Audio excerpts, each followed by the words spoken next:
Afternoon, my name is Devin Kronberg, and for my senior project, I sort of did two different things. I worked with kids for like summer camps or just camps in general, but I also worked to sort of chip away at walls I kind of built within myself, because when I was in public school, I was harassed both physically and emotionally, and to get away from that, I kind of built walls in myself to sort of block out that negative sort of emotions and feelings. But when I did that, it turns out that not only did that block me from coming in, but I also made it so it was hard for people to talk to me and for me to talk to them. So with this project, by working with kids, I felt I could sort of try and learn from them, because they're kids. They don't really know that they're doing anything wrong until someone points out hey, you can do that. So I thought I could sort of learn from them and sort of use, I want to say, their, what's the word? Kind of I guess their innocence, I guess you could say. And so that was my project I worked with Heidi. Alright, so during the near beginning of sabbatical, not quite there, Suzanne walked up to me. I was in the living room, and she walked up to me with this big paper with a gigantic paragraph. I'm sitting there Suzanne, what is this? This is the proposal you're here to talk down with Heidi. She's printing stuff downstairs. Go talk to her. So I'm sitting with this paper. I'm like, you want me to walk down the stairs, walk over to Heidi, and read a paper in front of her? Hello, Heidi. I would like you to be my mentor.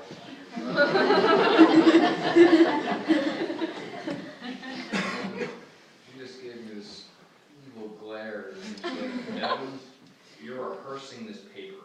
When you're done, you're going to go downstairs and talk to her. I'm like, oh. So, after about 2 minutes of reading it over and over in my head, I walk down the stairs, and I peek down and see Heidi wrote. And I'm looking over this paper, and I said, Suzanne, I ripped the paper in half. I didn't use it. I went down the stairs. I walked over to Heidi and said, Heidi, can I talk to you for a minute? Yeah, sure, Devin, but I don't really have a lot of time. And so I talked to her about I asked her if she wanted to be my mentor for senior sabbatical, and she just came at me with this flood of questions that why do I have to do for a mentor? What is the role of mentor? What is senior sabbatical? And all these questions I didn't have a single answer for. So what I was doing was I had these tons of questions. I'd run back up the stairs, ask Suzanne, go back down to Heidi, get half the things that Suzanne told me, run back up the stairs, ask again, run back down to Heidi and talk more about it. And after 2 days of running up and down the stairs, she finally agreed to being my mentor. I was happy that running up and down stairs is over, but afterwards, Suzanne, Heidi, and I got into a system of when we would meet up to plan for the actual sabbatical, and we'd meet on Monday for that. A few things that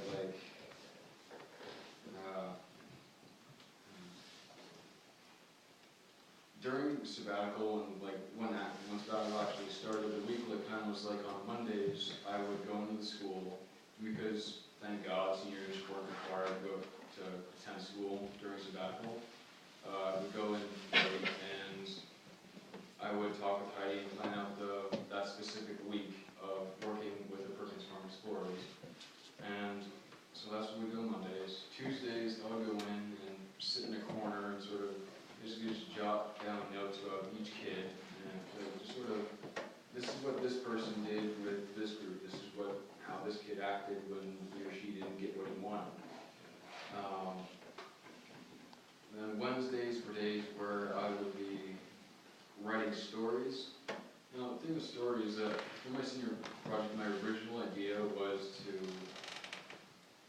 do my project off of writing, but the thing with writing is that I was self-taught. I didn't have people teach me how to write. And I didn't really like the idea of having someone say, hey, you're writing it wrong. So I chose to do the summer camp thing because I went to a summer camp and I also worked at a summer camp. So I was already kind of into it, and also I've been told by my parents I'm just some kind of beacon for little children. I don't know why.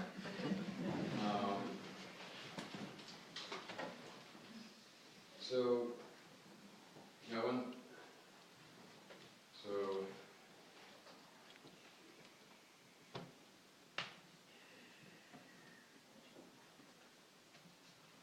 alright, so then alright, writings, okay. So, when I went with these writings, with the original thing, and Suzanne kept walking up to me, kind of like a Uncle Sam kind of thing. It was like, Devin, I want you to work on your writings for senior graduation. I'm just like, So, after days and days and days of pointing your finger at me, just, I want your writings and your story and your stories and your project. And this was kind of the only way that I could do that. So Wednesdays I was writing stories, and for the Perkins Farm, they were doing this kind of, they were studying climate change, and I had to write a short story, about how polar bears were affected by climate change. But with my writings, I'm used to writing 80 to 120 page novels. I was told that I had to write 3 pages, and I've never done that before, so it was kind of like, And so it was a good transaction because I've never written a short story like 3 pages before. So now that I've done that, I'm doing it more and more, and I've also been doing various projects about writing throughout the school year. But some things that kind of messed up the schedule during sabbatical was, I remember one time in the middle I had to go to the hospital, so I had to cancel that day. I forgot what I had to go to the hospital for, so good thing I forgot. But another issue is some of the kids were sick, so in certain days they had to cancel Perkins Farm. But it was also a good thing because when those days were canceled, I had extra time to work on the stories that were supposed to finish in a day, but took a week to try and finish. So it was an unbalance because I didn't have, like, the Perkins Farm was canceled, but it's also a good thing because I had more of a chance to work on those stories. But near the end of sabbatical, I think it was a weekend, I was laying in my bed, and I got this random phone call, and I picked up, and it's from Florida, and I'm like, who on earth is calling me from Florida? And when I picked up the phone, it's just, hello? Hello, Devin, this is Mr. Bankston. And I was so shocked to hear his voice, I almost fell over on my bed. Mr. Bankston is a really good friend of mine. He's basically one of the reasons why I went to summer camps in the first place. And he and I talked for a while, and he said, Devin, I'm willing to talk with you about your research paper about history of camps this week. And there are no words for how happy I was when he called. And that brings me to the topic of my research paper. Seniors, for the research paper, they had to choose a topic that was related to their project. And so instead of like summer camp or camps in general, I chose the topic of the history of summer camps. And at first I was stressing myself out because I thought Suzanne wanted me to do like the past 500 years of summer camps in the project. And I was like, what? And then she gave me a little face and said, Devin, you're doing the past 200 years. So with research papers, the research paper was probably one of the hardest things I ever done in a project because with research papers,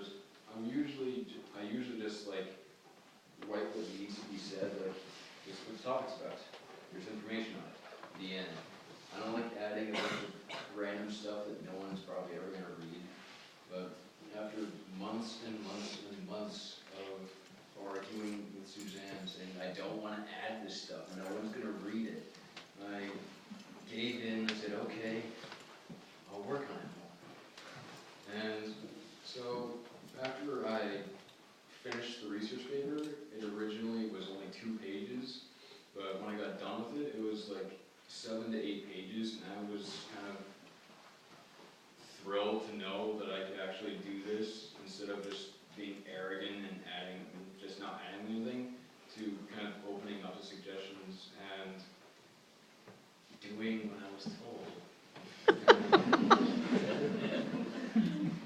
So it was a really great feeling to have it done, and when it was done, I felt like 1,000 pounds were lifted off my shoulders. And after that, there was a thing called a body, and for my body, I had to write what's called a bird's eye view story. And for those who don't know what that is, it's a small story, or it could be any kind of length, but you're telling a story about yourself, but you're creating a fake character who lives through your experience, who lives through your experiences. And I had to do that for my body, for a kid who went to summer camp for the first time, and they couldn't depend on their parents to do everything for them. So that was what my body was about, was that little story. One thing I want to say with the reflection, it wasn't as hard as I thought it was going to be, but it was decently hard. I was looking, there was a lot of mistakes that I'm conscious about, that I could have done this, I shouldn't have done that, I could have intertwined this and that and did. But it was a lot of fun, but it was also a lot of torment and kind of pressure-wise. So I would like to thank you, the audience, for listening to my speech. It was a lot of work, and it's a really great feeling to have so many people come just to hear us seniors what we have to say and listen to us with our projects. I would like to thank Suzanne for helping and trying as hard as she possibly could to try and adjust herself to working with me on my specific learning needs. I know it was a really, really hard thing to do, but after a while things just went from this to that, and that is when Leanne stepped in. And I would like to thank Leanne for stepping in. And basically filling in the places that Suzanne was having trouble with, so with your combined help, I probably wouldn't have been able to finish the project. And finally, I'd like to thank Evan Sullivan for being my library buddy during the time I was working on my project, and for being that friend who had me in the back saying, "You'll do fine, you're going to pass, you're going to do fine." And so, thank you.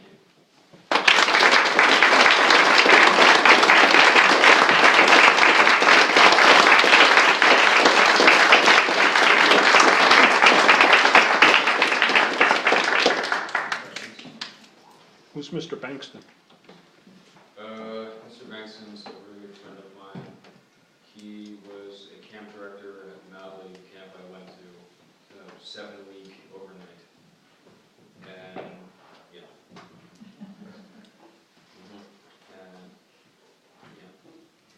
Can you explain to people who don't know what it is, what Perkins Farm Explorers is, and tell a little bit about what you did on those days with Heidi?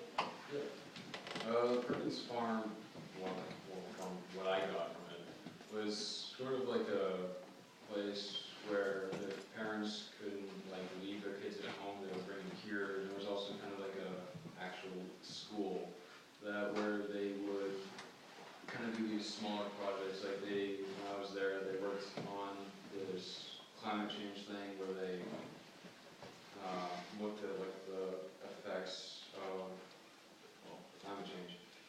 And there was another one where they had these little clay things and worked on basically the atmosphere and how it all worked.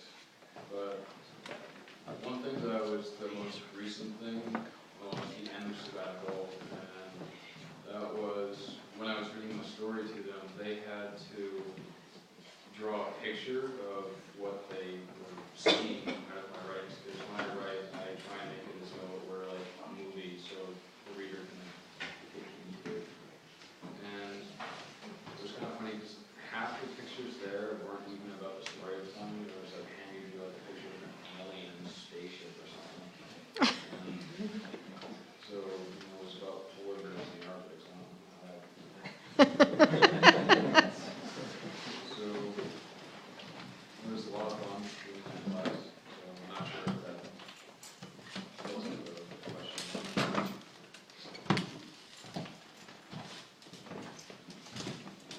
gonna do now?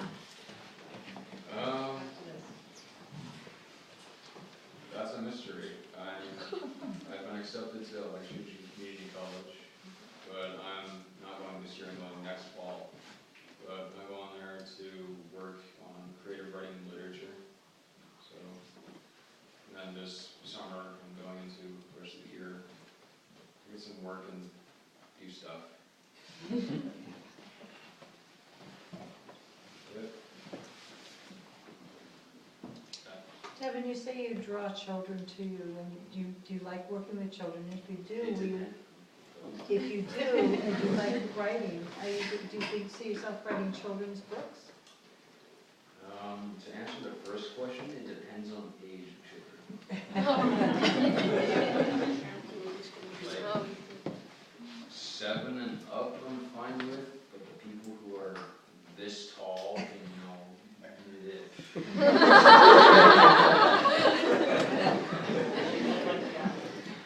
But yeah, I can actually see myself writing those books. So.